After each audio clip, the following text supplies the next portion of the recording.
Well, you make a good point about the role of conservative women. You just wrote your book, or it just got published anyways. And in terms of, do you think Sarah Palin is going to be a kind of like rallying cry for the women in the Republican Party, and will that actually mobilize people? Or is it just, just something that happens and the same people will make it to the polls? Do you think there's going to actually be change in terms of who goes out on election day? I think it could certainly make a change. I think, first of all, just to answer the first part of that, absolutely a rallying cry. And I've already seen it because I've been looking at the conservative women's groups that I studied in my book. And they, immediately had something about her on their websites about how she represents them. And finally, we have a woman who represents us. And so I think they're very excited by her. And, now they can finally say, look, there are a lot of conservative women and we promote women's issues, but just not the same way feminists do. So now she's ours. And so she's obviously going to rally Republican women who would have voted for McCain anyway if they chose to vote. And I think now they certainly will.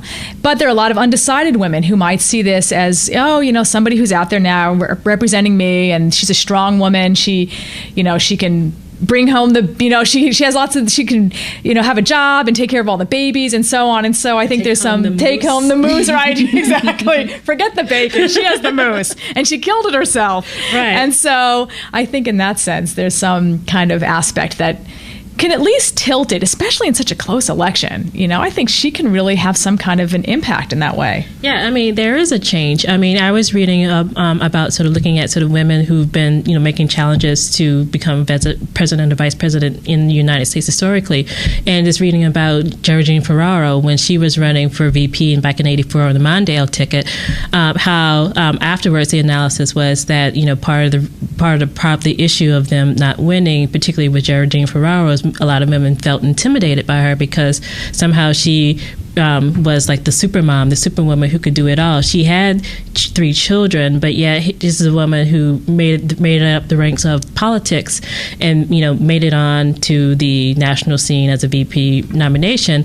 And a lot of women sort of looked at their own lives and said, this is not my analysis, but sort of what was talked about at the time, that somehow they felt like I couldn't just possibly do something like that. I don't recognize myself in her. And I think with Palin, 20 years later, is a switch. It's like now you have a woman who may not necessarily seem as intimidating.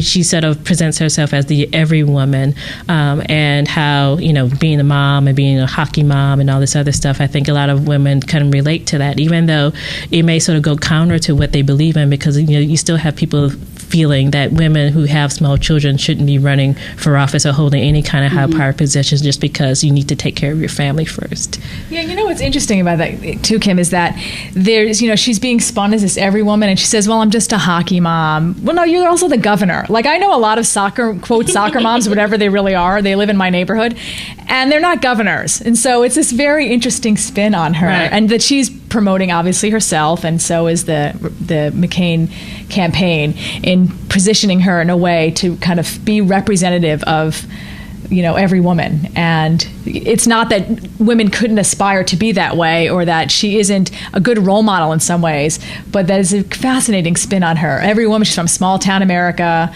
right? So there's that kind of spin on the kind of culture war aspects that are going on in this country, of the elite who don't really understand the small town Americans. Right, the rugged frontier. It's sort of like Alaska being the last frontier. So it's still that American idea that she's playing upon.